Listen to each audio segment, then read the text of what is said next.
When we talk about energy, it always seems to get broken down into these simple boxes, right?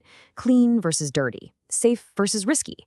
But what if I told you that one of our most common everyday energy sources has been hiding a massive radioactive secret in plain sight this whole time? We're going to dig into the science here, because the truth about coal and nuclear power, well, it's probably not what you think. For decades, this has basically been the public playbook. We've all heard it. Nuclear power, that's the super high-tech, high-risk option. We worry about accidents. We worry about the waste.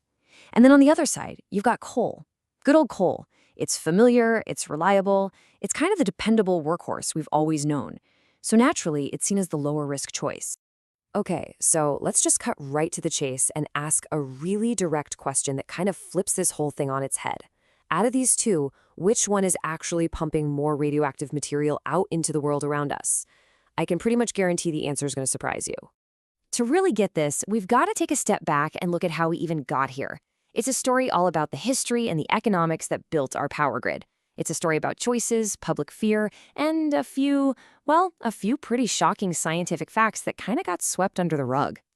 And yeah, the result of those choices is crystal clear when you look at the numbers. For the longest time, coal wasn't just a player, it was the player. It made up over half of all our power capacity in the US.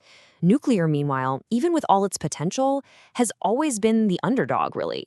And a big reason for that is that public skepticism and all the regulatory hoops just made coal the path of least resistance. The logic seemed pretty simple at the time. People were nervous about nuclear, and the cost of building these plants to government standards was just astronomical.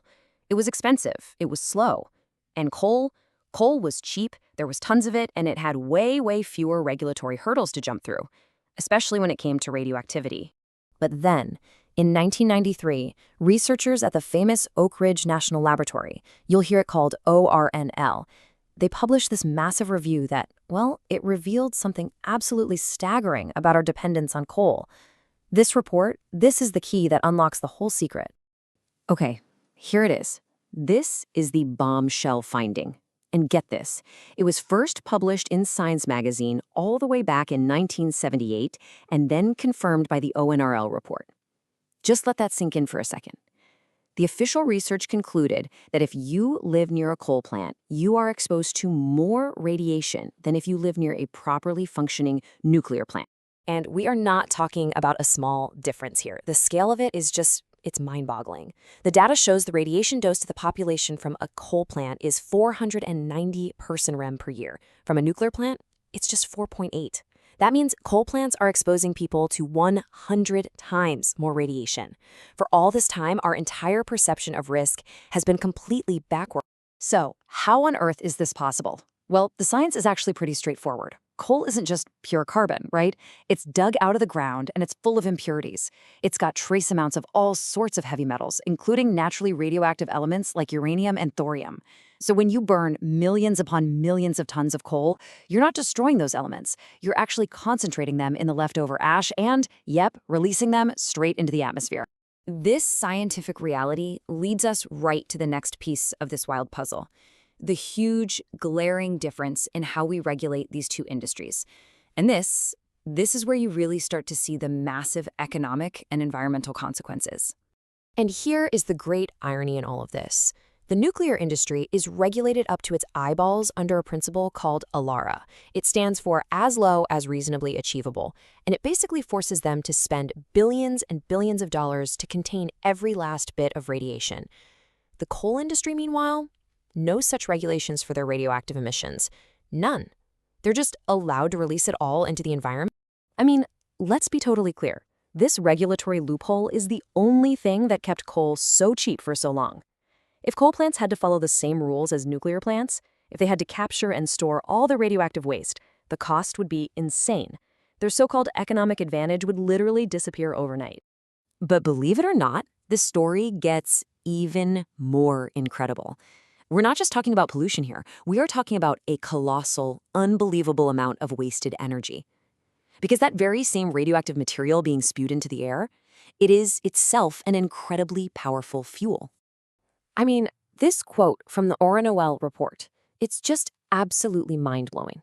It says that the potential energy locked up inside the uranium and thorium in that coal waste is actually greater than the energy you get from burning the coal in the first place. We're literally throwing away more energy than we're even creating. It's just, wow. So let's put some hard numbers on this, okay? Let's go back to 1982 for a second. In that 1 year, U.S. coal plants released 801 tons of uranium into the environment, not as fuel, but as waste. Now, get this. In that very same year, the entire U.S. nuclear fleet, all 111 plants operating at the time, they consumed only 540 tons of uranium fuel. Just think about that. Our coal plants were wasting more nuclear fuel than our entire nuclear industry was even using. It's nuts. And this isn't just some historical footnote, some weird thing that happened in the 80s. This problem is global, and it's ongoing. Looking ahead, projections show that worldwide, coal burning is on track to release over 800,000 tons of uranium and more than 2 million tons of thorium over a century. That is a staggering environmental burden and an incredible waste of energy. The ORNL report even tried to put a price tag on all this waste. And the number they came up with? $7 trillion. That's the estimated commercial value of the nuclear fuels just being thrown away by U.S. coal plants. That was more than the entire national debt back then. A massive economic opportunity, just treated like garbage. Okay, so you might be thinking, this is all fascinating, but it's based on decades-old research. Why does this matter so much today? Well, it's because this hidden reality is now crashing head-on with our modern energy needs, and it's creating this unlikely but very direct path to a nuclear future. So here's the pickle we're in today. We have this massive surge in power demand. Think AI, think data centers, and it's forcing utilities to keep these old coal plants running way past their expiration dates. But that's just a temporary fix, right? These plants are super expensive to maintain, and they're facing more and more pressure from carbon regulations. All of this creates this urgent vacuum, a need for a reliable, clean power source that can run 24/7. And you can see this domino effect starting to happen. The more the world demands clean energy, the harder it is to ignore coal's real costs, both the carbon and the radiation. And as that happens, the economic and environmental case for nuclear power just gets stronger and stronger. And what does that do? It drives a real, structural, long-term increase in the demand for uranium. You know, maybe the best way to reframe this whole thing is with this one sentence. For all intents and purposes, coal-fired power plants are operating as the world's largest completely unlicensed and unregulated emitters of nuclear material. It's a really powerful and, frankly, accurate way to think about what's happening every single day. So what's the big takeaway for our energy future? It's actually pretty simple. Every single time we're forced to confront the true hidden costs of burning coal, the argument for nuclear power and the uranium that fuels it, it just becomes stronger and more logical. Coal's decline doesn't slow down the need for uranium. No way. It actually accelerates it. Which leaves us with one final, pretty provocative thought to chew on. For more than 100 years, we've been burning a fuel and just tossing out its most powerful ingredient. So as we start building the energy systems of tomorrow, you have to ask yourself, could the key to our nuclear future be hiding in the radioactive waste of our industrial past?